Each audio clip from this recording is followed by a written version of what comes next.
Hi, I'm Mamta Narula, radio host, MC, and storyteller. After 25 years connecting with audiences on EBC radio and at major South Asian events, I'm excited to bring you Moments with Mamta. This podcast shares real conversations about the moments that shape us, stories of growth, grit, and inspiration. Thank you for listening and welcome to Moments with Mamta. So to all our listeners, I'm having a great time talking to a variety of people, just trying to understand their journeys and also getting inspiration and motivation from all these success stories, which obviously did not start as a success. There's a lot of hard work that goes into becoming somebody. And today, on Moments with Mamta, I have someone very special. I think I know her quite a bit, but she holds a very strong command on her craft, her talent. And before I say anything, I'd like to welcome her, and we'll hear from her. So, Nandini, welcome to Moments with Mamta. Thank you, Mamta, for first definitely inviting me and saying these all good words. Really appreciate so, it. so Nandini, tell our listeners, who is Nandini? I am a chef by profession, by passion, and by heart. I come from a very humble background from Patna, Bihar, in India. And while growing up, I always loved food. Either it's like somewhere around, I was always somewhere around serving, cooking, being with my grandmothers, being with my mom, and like it's like usually how the girls are. But when I expressed my belief for taking it as a profession, it was a shocking moment for my parents because they were not ready, and like they tried to convince me, and to the very extent I chose a path of finance. I worked for a long time. I did my master's in financial risk management. I worked for a couple of years, and yeah, I mean, life took a turn. Who never knew? I mean, I didn't knew that this is how I will be. If you ask me 15 years, 18 years back, did I imagine myself doing this, what I'm doing right now? No, but So, I love what so, I do. so when was the time when you actually told your parents what you actually wanted to do? What age was that? I think it was just after 10th and 12th grade where you are actually looking for a career, you're choosing what you want to do. Uh, Again, either it's medical, it's engineering, the commerce came in very late. And for me, I was always a wild child. So for me, Oh, I wanted to be the air hostess, like the flight attendant. That's what I wanted to do, but my parents were like, no, no, that's not a career, that's not a long term career, no stability and all that. And then I was like, I love food, can I be in this hotel industry? And it was a straight no. My dad has a business, my mom is a professor in philosophy, so for them this is not a career, as a stable career, I would say. At that. it is so surprising that every chef who I've had spoken to in Moments with Mamta, and even otherwise, Mhm. every time they have gone to their parents with this, I want to be a chef or I want to be in a culinary school, it was a straight no. Is it Yeah. an Indian thing or what? What do you think? I think it's a very Indian thing, especially when in our culture, the success is measured by how much amount of money you are making. That is the parameter of being successful. There is nothing called being passionate, or, like if somebody is being a chef, it means they couldn't do anything. That's why they land up in this industry. That's how people were thinking. And like, I'm talking about when I told my parent, it was more than 20, 22, 25 years back. That's when it was. Even now, see that there is a lot of struggle in this industry, and to continue in this industry and getting to be where you are, it takes a lot. We will definitely talk about this industry and your experience with the kind of people you deal with. But Mhm. so then you did your finance and then you started working and obviously you moved to US. So Mhm. then what happened? What triggered this shift into you becoming a So I chef? got married to a wonderful guy, and he saw that there was a time when I was like, I just newly married. We were in Europe at that time. He was studying, and I was just, we were on the student visa. So at that time, I was free doing nothing, and I used to just cook for him. I used to cook for him, and he'll like just we'll find some recipe. And there are things which I never experienced. Those cuisine, those ingredients, like And then I started cooking and learning, and he saw that I am really. It's not just like okay, you cook good food, but how much passionate you are into this, how till what extent you can go. There are times that I'll wake up in the middle of the night after like we are slept and everything, and then I'll start doing few things. So it will keep bothering me until I get it done. So when he saw those things, he said that um, it's fine. हमारे घर में एक ही गधा होएगा जो जिंदगी का भार उठाएगा. You Oh, can do. you're so Yeah. lucky. You're so lucky. Yeah. So yeah, he said just go try, and luckily we were in this country, United States, where you are not being as judged based on your profession.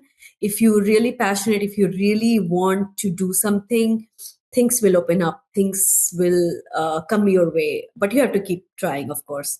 So then did you So resign? So what did you do? So what was the first step yeah, that you so took? then I was here. I had my son, so I had that break period where I had to go back to work again. And at that time, I thought that since I'm going back, should I just go back to where I came from, or should I just take a pause and try something different?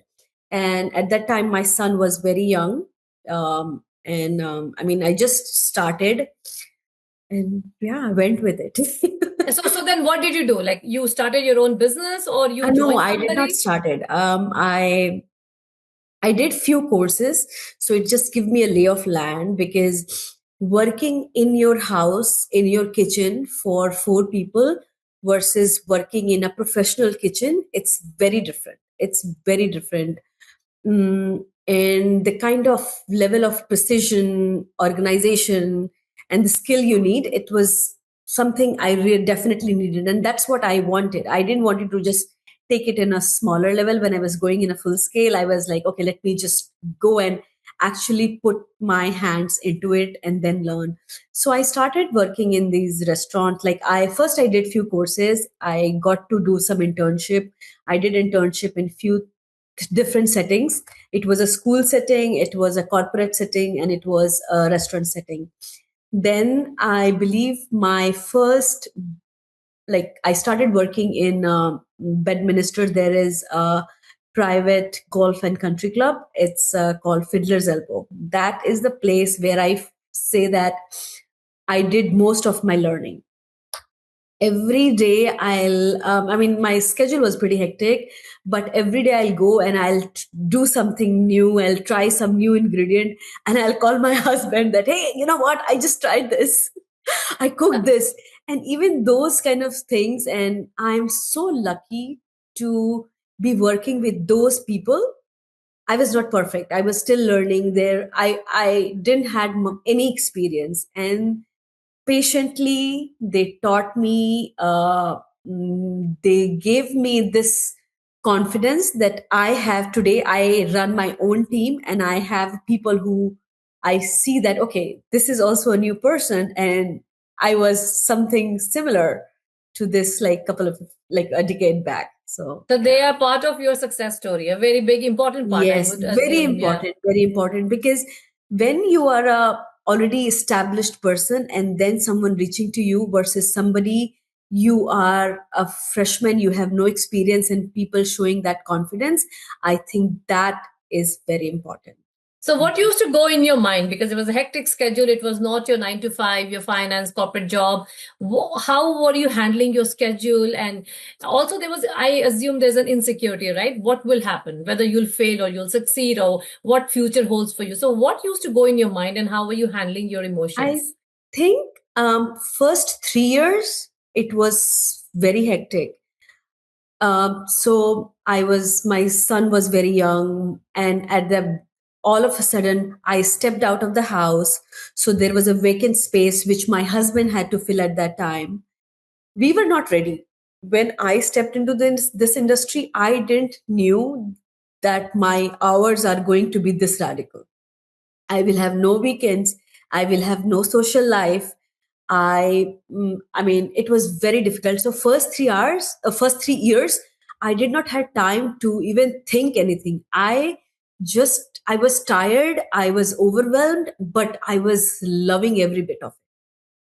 So I just kept on going. Like, we used to have our fights, we used to have our struggles, we used to have things, but I think my husband also saw that okay, she is very consistent and persistent, so nothing can stop her. I think you were so passionate about this. Maybe that is the one thing. You were very clear. Yeah.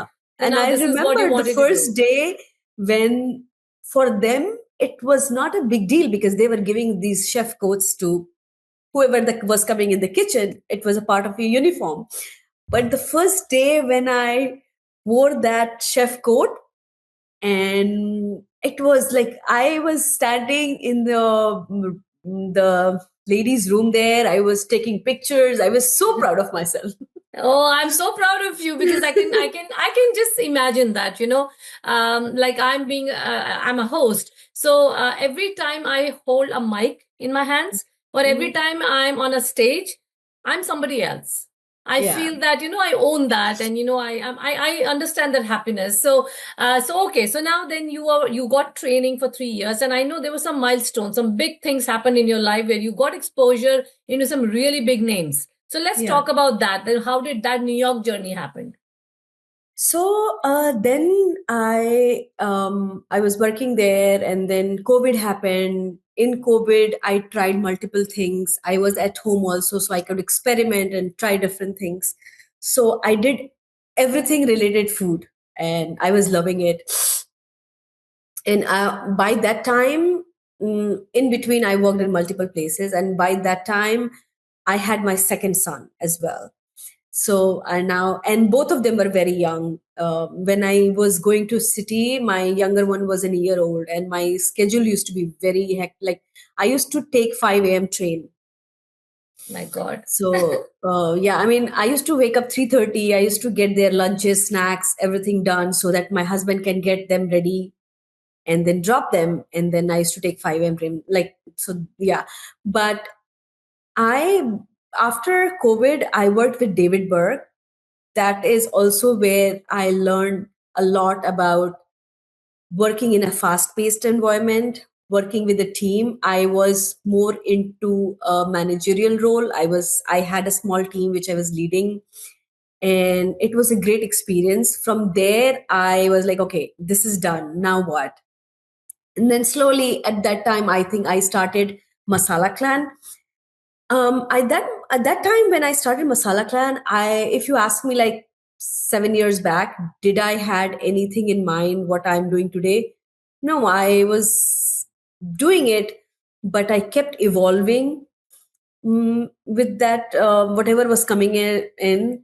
And I went to city. I worked for a very brief time in 11 Medicine Park. That was something I mean, I didn't. It was in like when I interviewed there, when I worked, like it was like a dream come true. I cannot even say that I haven't dreamt of it. I just got a message or email, and I went for the interview, and it was all like, wow, is it really happening? I worked there for a very brief time, not for a long time, maybe like 6 months, because my timing and with the young kids, my schedule used to be there from 12 p.m. a.m. 12 p.m. to 1 a.m. in the night. That's how my schedule was. So from Princeton, I used to take 10:30 train. reach back like 2:33 in the night. I had young kids, so at after and like after a while, my husband said that, okay, you proved your point. You worked in a Michelin star. Now it's time you can slow down a little.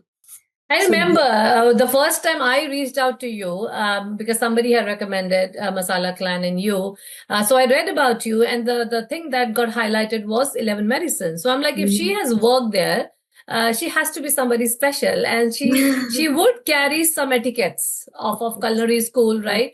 Of the ways of just not cooking good food. It's a lot more. It's a just lot not more. only food. It's never only one thing, It's right? just It's yeah. always. The thing what that place taught me was precision, discipline, and hard work. Like that brings the luxury, that brings the sophistication, that takes the food on a different level. Yeah, but these things are very rare, right? The best Yeah. of best places also do not have that. So, how do you incorporate your learnings into Masala Clan? Like, why is Clan so special? It cannot be just the food. Because here I try my best to provide the experience. It's not just the food. Everybody is different. Every client is different. So the way we work is it's very fluid. It's very, I would say, speakeasy kind of concept. I don't have any fixed menu, or I don't have anything that a fixed something that I can offer to the client.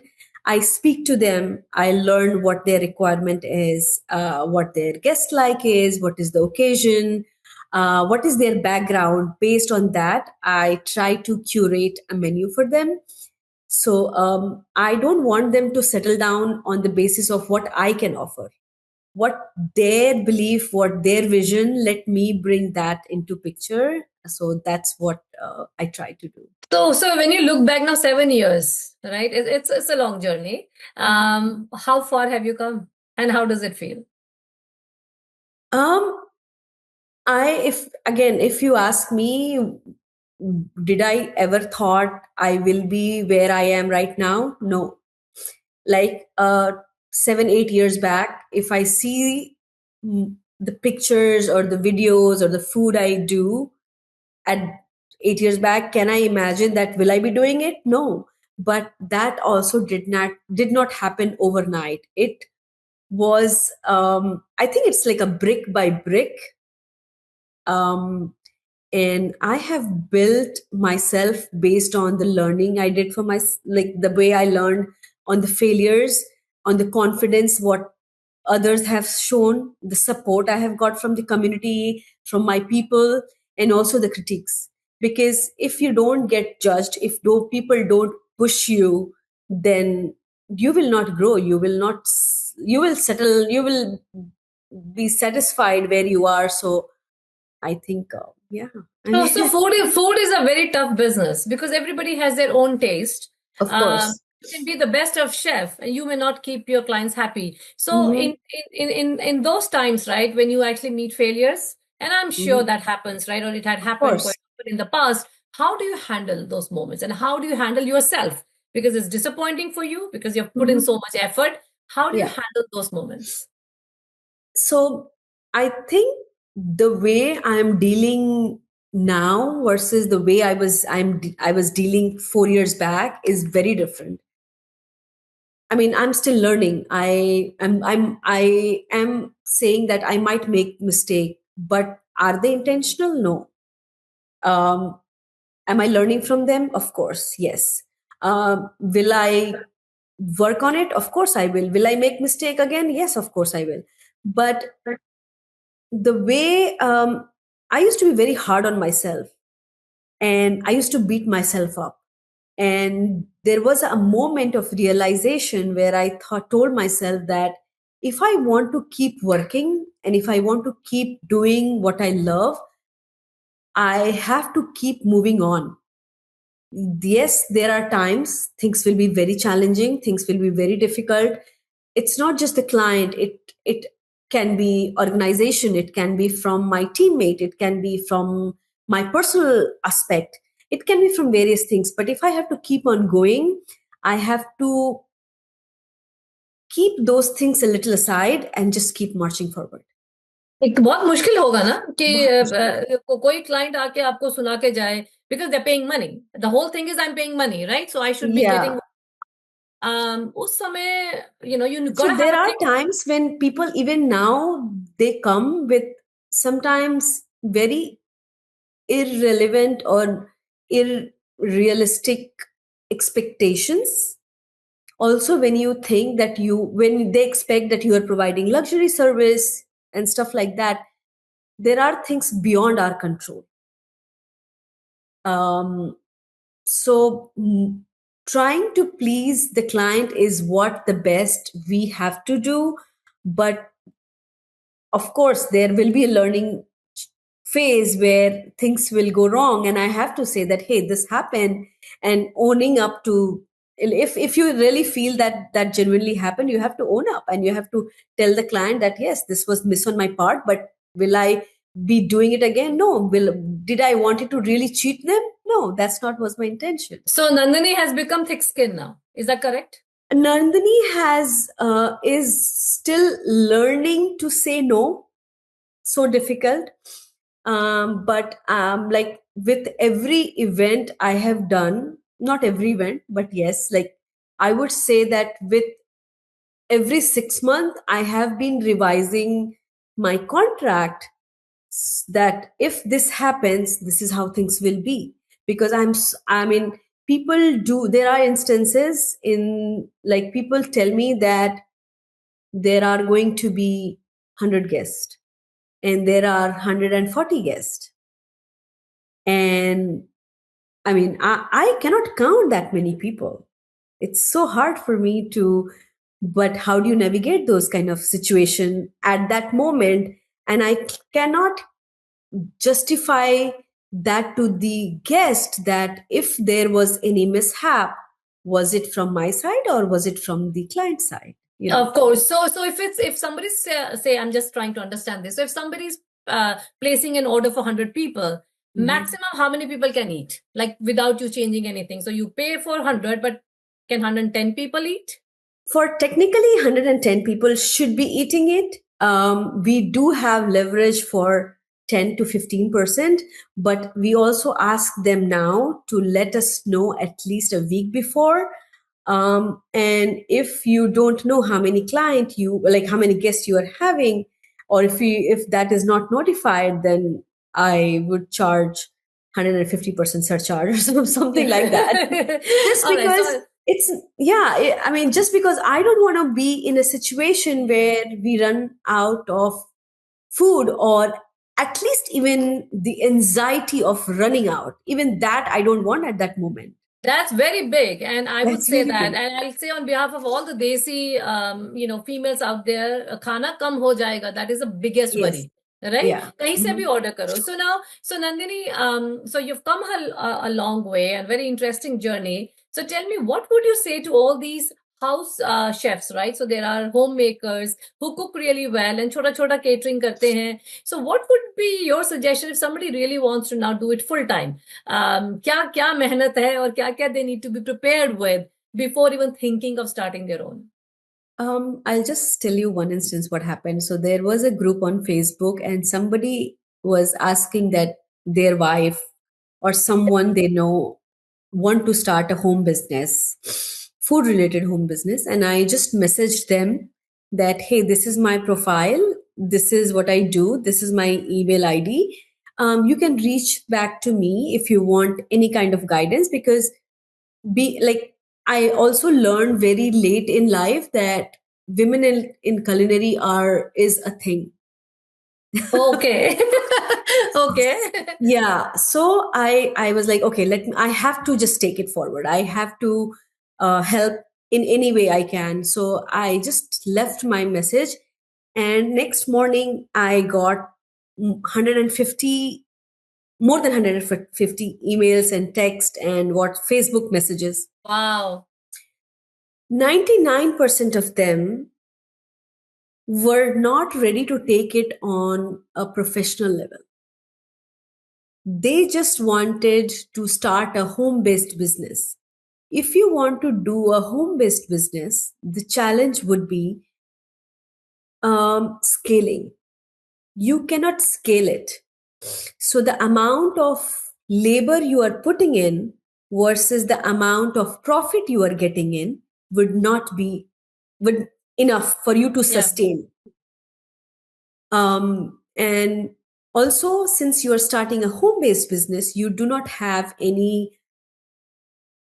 experience for a bulk cooking, for a professional way of cooking. So you might miss on certain things which will make you exhausted, and you will not be able to take it further. After cooking for 3 hours, you will be so exhausted that your performance will decline. Once your performance is declined, your food will not be up to the mark. When your food is not up to the mark, people will not come to you again. Absolutely, very well said. So it's all about, yeah. So it is just not cooking So at it's home. not, yeah, you Very can do, different. it's very different. So I just suggested them that even once a day, or I am not, they all have families, they all have kids. At least once or twice a week, if you can go out in a restaurant, just contribute, do volunteer work, just go and see how they are working, how they are doing mass production, how they are scaling up things. All, not just that, how you are storing your stuff, how can you pre-plan what you can do a day ahead, what you can do on the day of the event, or like many things, so that once you start doing that, that will give you experience, I would say, to take your business on a different level than just cooking at home. Your client will be happy, you will be happy based on what you are earning, and you will be, by working for just 4 hours, you will be making double the amount of money versus what you are making now. So yeah. So Nandini, tell me, you are a chef and you have this variety of experience. What is your favorite cuisine? I love Indian food, of course. It's soul food. जिसको पूछो Indian food. That is our number one food Of course, cuisine. you cannot take, it is in our blood. You cannot take that garam masala, that dhania out of our blood, that hari mirchi. You cannot take Yeah. it. So that, of course, and But then Indian में क्या? Indian में क्या? Indian में तो कितना variety of cuisine है ना? I love street food. I'm pakka chatori. So Chaat chatori, yeah. yeah, I love street food. So that is something I can eat anytime. For other things, I might have mood here Yeah. and there, but I love street food. Chaat and like those kind of things are always So good. we would expect Masala Clan to do very good job with charts, I guess. Yeah, of course. All right. So now from here to the future, right? So what is the plan? Where do you see yourself in next 5 years now? I again there are some challenges on personal level as well, because I have kids. I have to. My husband is also working. He travels a lot. How far can I go? How far can I take myself? So in next couple of years, I am trying to enter into the wedding industry. That's where I'm trying to get into. I have a team. I'm trying to have a bigger and a more trained team. Um, and that's what my goal is. I don't want to have a restaurant. That's not what my vision and goal is. I love what I do, the catering. I love to curate menus. I love to be creative. I also love my own schedule. So Oh.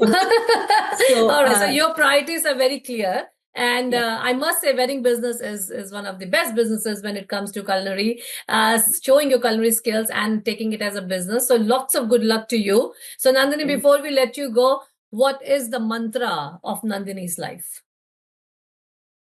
Hard work pays off. I think if you have a clear vision, if you are passionate about something, no matter what comes your way, you will find to make it happen. And if you like hard work and the failure, whatever comes in your way, they are all part of your growing up. So I think, yeah. Keep working hard. Keep working hard, learn from your failure, and learn to experiment new things. Thank you very much, Nandini. I think you're an inspiration to so many of us out Thank there. you so much. And we look forward to more curations from Masala Clan. And Oh, thank you for thank being you. with Moments with Mamta. Thank you, Take care. Mamta. Bye-bye. Bye. Take care. Bye. Thanks for joining me on Moments with Mamta. If today's conversation inspired you, please follow, share, and stay connected for more meaningful stories. Until next time, this is Mamta signing off.